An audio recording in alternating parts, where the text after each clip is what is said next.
بسم اللہ الرحمن الرحیم۔ السلام علیکم ورحمۃ اللہ وبرکاتہ۔ پیارے دوستو، اگر آپ کو بتایا جائے کہ آپ ایک ایسی جگہ موجود ہے جہاں ہر پل ہر وقت ملتا ہے، کبھی ختم نہیں ہوتا، کبھی خراب نہیں ہوتا، اور اس کا ذائقہ دنیا کے ہر پل سے ہزاروں گنا بہتر ہے، تو کیا آپ وہاں جانا چاہیں گے؟ لیکن سوال یہ ہے کہ جنت کی اس عظیم نعمت کا حقدار کون ہوگا؟ آئیے سنتے ہیں جنت کے پل کیسے ہوں گے۔ دنیا بھر میں ہر جگہ نئے نئے پل پائے جاتے ہیں۔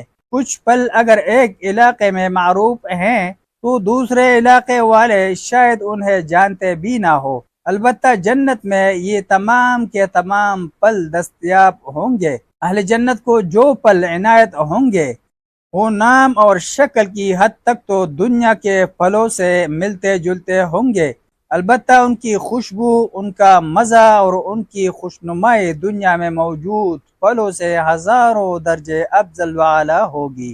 سورۃ البقرہ آیات 25 میں اللہ تعالیٰ کا فرمان ہے، وَبَشِّرِ الَّذِينَ آمَنُوا وَعَمِلُوا الصَّالِحَاتِ أَنَّ لَهُمْ جَنَّاتٍ تَجْرِي مِن تَحْتِهَا الْأَنْهَارُ كُلَّمَا رُزِقُوا مِنْهَا من ثمرة رزقا قالوا هذا الذي رزقنا من قبل وأوتوا به متشابها وَلَهُمْ فِيهَا أَزْوَاجٌ مُطَهَّرَةٌ وَهُمْ فِيهَا خَالِدُونَ۔ اور جو لوگ ایمان لائے اور نیک عمل کرتے رہے ان کو خوشخبری سنا دو کہ ان کے لیے نعمت کے باغ ہیں جن کے نیچے سے نہریں بہہ رہی ہے۔ جب انہیں ان میں سے کسی قسم کا میوہ کھانے کو دیا جائے گا تو کہیں گے کہ یہ تو وہی ہے جو ہم کو پہلے دیا گیا تھا، اور ان کو ایک دوسرے کے ہم شکل میوے دیے جائیں گے۔ البتہ دنیا کے پل جس طرح موسموں کے ساتھ مخصوص ہیں، جنت کے پل اس قید سے آزاد ہوں گے، چنانچہ وہ ہر وقت دستیاب ہوں گے۔ سورہ حامیم السجدہ آیات 30 میں فرمان باری تعالی ہے، ان الذين قالوا ربنا الله ثم استقاموا تتنزل عليهم الملائكة ألا تخافوا ولا تحزنوا وابشروا بالجنة التي كنتم توعدون۔ جن لوگوں نے کہا کہ ہمارا مالک اللہ ہے، توحید کا اقرار کیا، پھر اس پر جمے رہے، مرتے وقت یا قبر میں یا قبر سے اٹھتے وقت ان پر رحمت کے فرشتے اتریں گے اور کہیں گے تم ڈرو نہیں اور نہ رنج کرو، اور جس بہشت کا تم سے وعدہ تھا اس کی خوشی مناؤ۔ حقدار کون؟ اسی طرح کی بشارتیں قرآن کریم میں بہت ہیں اور وہ 3 بنیادوں پر ہیں۔ نمبر 1 ایمان، نمبر 2 تقوی، نمبر 3 خالص اللہ کے لیے سنت کے مطابق کیا گیا عمل۔ ان تینوں اصولوں کے مطابق چلنے والے لوگ ہی اس بشارت کے مستحق ہیں، ان کے سوا مخلوقات میں سے کوئی اور نہیں، اور انہی تینوں اصولوں کے مطابق قرآن و سنت کی بشارتوں کا دار و مدار ہے۔ ہمیں چاہیے کہ قرآن مجید کی اچھی طرح تلاوت اور مطالعہ کریں، اور مطالعہ کرتے وقت اپنے اخلاق و کردار کا جائزہ لیں۔ کہیں ایسا تو نہیں کہ ہم اللہ کی نافرمانیوں میں مبتلا ہیں، کیونکہ انسان کی زندگی اسی دنیا تک محدود نہیں، مرنے کے بعد عقبہ یعنی آخرت کی ابدی زندگی شروع ہو جاتی ہے، جہاں انسان کو اچھے کاموں کی جزا اور برے افعال کی سزا ملے گی۔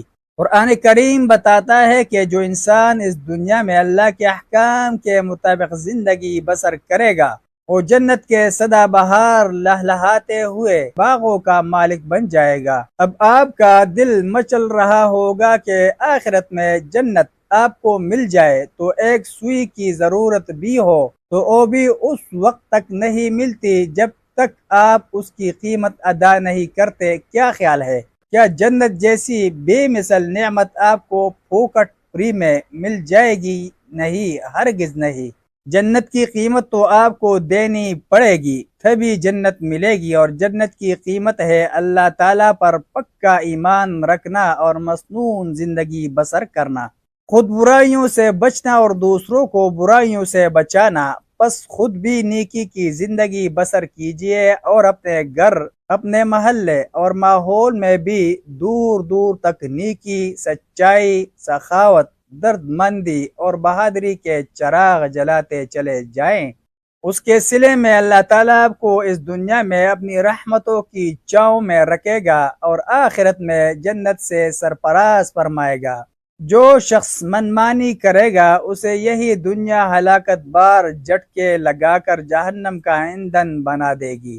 آج اللہ تعالیٰ نے ہمیں موقع دیا ہے کہ ہم اس کے حضور صدق دل سے توبہ کر لیں۔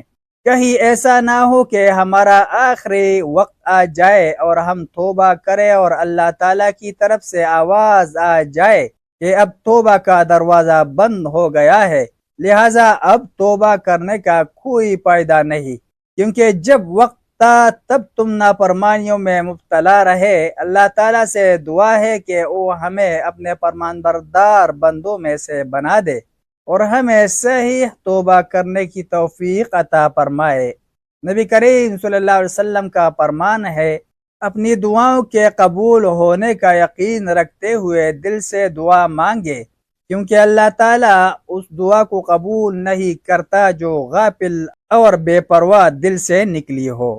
اللہ ہمیں قرآن کریم و سنت کی تعلیمات کے مطابق زندگی بسر کرنے کی توفیق عطا فرمائے اور ہمیں گمراہی کے اندھیروں سے نکال دے۔ اللہ ہمارے دلوں میں کتاب و سنت کا نور بھر دے۔ اے اللہ، تو ہمیں اتنی خشیت عطا فرما جو ہمارے اور ہمارے گناہوں کے درمیان حائل ہو جائے، اور ہمیں اتنی اطاعت نصیب فرما جو ہمیں تیری جنت میں پہنچا دے۔ اے ہمارے رب، ہمارے لیے مصائب دنیا آسان فرما دے۔ اے اللہ، ہم آپ سے جنت کا سوال کرتے ہیں اور آگ سے پناہ مانگتے ہیں۔ اے اللہ، دشمنوں کے مقابلے میں ہماری مدد فرما، دین کے معاملے میں ہم پر مصیبت نہ ڈال اور دین کو ہمارے علم کی منزل مقصود بنا دے۔ اے اللہ، میرے گناہوں کا بوجھ ہلکا فرما اور میرے دل کو پاکیزہ بنا دے اور میری حفاظت فرما۔